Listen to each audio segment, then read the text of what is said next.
देखो पहले मूरा सूरा सब रे देखो जी तोड़ना ये देखो जी ये सब खुरदा कर दी। देखो ये मूरा सूरा आधे टूट के नहरदा है उनने ये यहाँ से पहले ही ऐसी।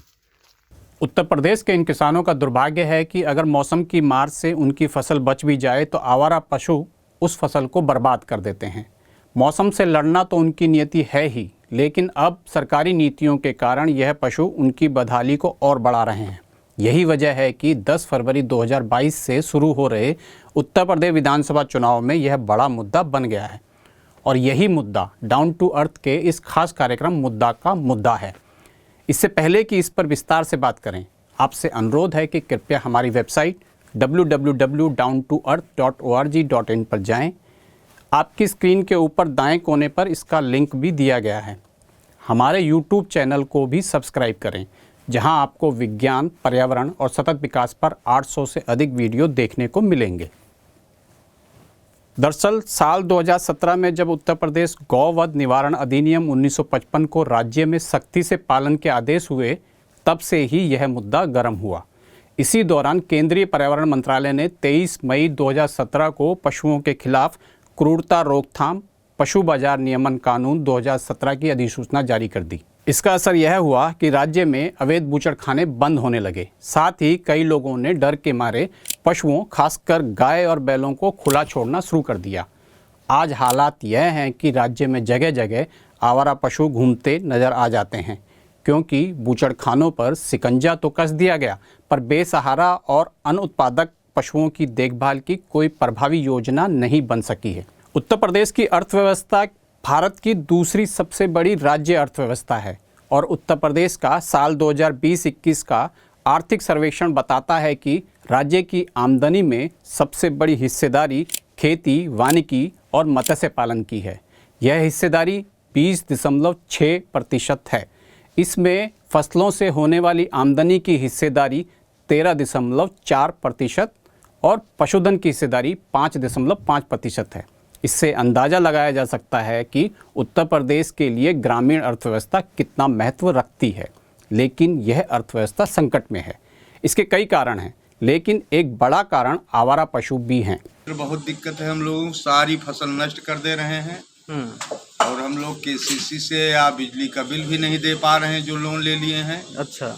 और इस बार तो 5 बीघा पक्के धान में 3 कुंटल धान हुआ था, बाकी सब चल गए थे। हम लोगों को लग रहा है खोरा लेके सड़क पे आ जाना पड़ेगा सांडों से। अच्छा। ऐसा कोई ठोस अनुमान नहीं है कि आवारा पशुओं की वजह से उत्तर प्रदेश में कितना फसलों का नुकसान हो रहा है, क्योंकि फसलों के नुकसान का आकलन इस बात से भी लगाया जाता है कि प्रधानमंत्री फसल बीमा योजना के तहत कितने किसानों ने आवेदन किया। लेकिन प्रधानमंत्री फसल बीमा योजना में आवारा पशुओं से होने वाले नुकसान को शामिल ही नहीं किया जाता। उत्तर प्रदेश सरकार ने जब पशु व्यापार और बूचड़खानों पर सख्ती की तो साथ ही कई योजनाओं की भी घोषणा की। नवंबर 2017 में बेसहारा गौवंश के संरक्षण के लिए प्रदेश के सभी जिलों में एक बड़ी गौशाला खोलने की घोषणा की गई। साथ ही संस्थाओं से कहा गया कि वे अपने अपने इलाके में गौशाला खोलें, जिसके संचालन के लिए प्रत्येक गाय की देखरेख के लिए 30 रुपये रोजाना देने की घोषणा की गई। इसके लिए बाकायदा 2018-19 में छुट्टा गौवंश के रखरखाव के मद पर सहायता अनुदान के तौर पर 17.52 करोड़ रुपए का प्रावधान किया गया। राज्य के बजट डॉक्यूमेंट बताते हैं कि यह राशि खर्च भी हो गई, जबकि इससे अगले साल यानी 2019-20 में 203.11 करोड़ रुपए इस मद पर खर्च किए गए, जबकि बजट में प्रावधान केवल 72 करोड़ रुपए का किया गया था। यही वजह रही कि अगले साल के बजट में 200 करोड़ रुपए का प्रावधान किया गया। 2019-20 में गौ संरक्षण केंद्रों के निर्माण पर लगभग 136 करोड़ रुपए के खर्च का प्रावधान किया गया, जिसे बढ़ाकर 2020-21 में 147.60 करोड़ रुपए कर दिया गया। लेकिन इस मद पर खर्च 115 करोड़ रुपए किए गए। इसके अलावा बुंदेलखंड गौवंश वन्य विहार की स्थापना पर 19.20 करोड़ रुपए खर्च किए गए। यानी कि अब तक उपलब्ध आंकड़ों के मुताबिक राज्य सरकार पिछले 3 साल में लगभग 355 करोड़ रुपए खर्च कर चुकी है। इतना कुछ खर्च के बावजूद भी यह समस्या हल होती नहीं दिख रही है। दरअसल 2019 में हुई 20वीं पशुधन गणना के मुताबिक उत्तर प्रदेश में 11,84,494 आवारा पशु हैं, जबकि 2012 की 19वीं पशुधन गणना के मुताबिक इनकी संख्या 10,09,436 थी। यानी कि उत्तर प्रदेश में आवारा पशुओं की संख्या बढ़ गई, जबकि इन 7 सालों में पूरे देश में आवारा पशुओं की संख्या 52.87 लाख पशुओं से घटकर 50.21 लाख हो गई। दरअसल उत्तर प्रदेश सरकार भरसक प्रयास कर रही है कि आवारा गौवंश को काबू किया जा सके, लेकिन उसके प्रयास धरातल पर नहीं दिख रहे हैं। सरकार ने गाय की देखरेख के लिए 30 रुपये प्रति गाय देने का वादा तो कर लिया है, लेकिन वृंदावन के महंत श्री रामदास द्वारा स्थापित श्री कामधेनु गौशाला के संचालक प्रिंस जैन कहते हैं कि एक गाय के लिए 8 किलो भूसा, 5 किलो हरा चारा और 1 किलो दाना होना चाहिए। 1 क्विंटल भूसा 1100 रुपया और एक 50 किलो चौकर की बोरी 900 रुपया और हरा चारा 10 रुपया किलो में आता है, जिसमें लेबर, पानी और रहने के स्थान का खर्चा अलग से लगता है। यानी यदि एक गाय को संपूर्ण आहार दिया जाए तो 200 रुपये से ऊपर का खर्चा आता है।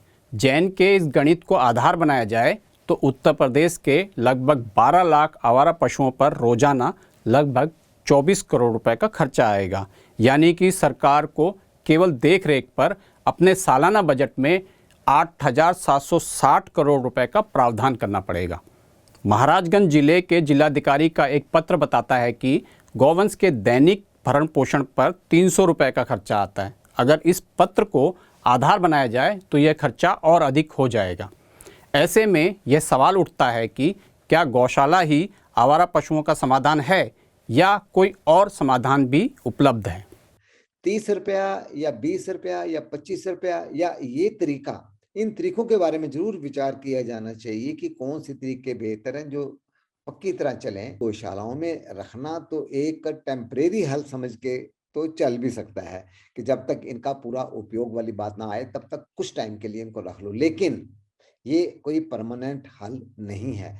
परमानेंट हल तब बनेगा जब उन्हीं गाय, बैल, बछड़े बछड़ियों का सदुपयोग ज्यादा हो पाया। हमने मान लिया दूध ज्यादा नहीं है, ठीक है, लेकिन असल में मुझे ये कह देना चाहिए दूध ज्यादा नहीं है तो भी कोई बात नहीं, क्योंकि उनके गोबर की इतनी महत्ता है।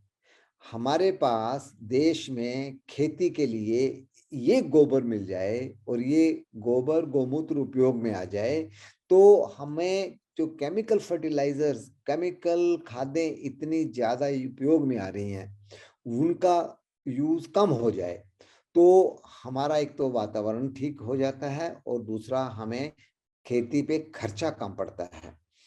अब देखना यह है कि आने वाले विधानसभा चुनाव में यह मुद्दा कितना असर दिखाता है। सरोकारी पत्रकारिता के लिए हमें आपके सहयोग की ज़रूरत है। कृपया हमारे YouTube चैनल को सब्सक्राइब करके, उसे शेयर करके और लाइक करके हमारा हौसला बढ़ाएं।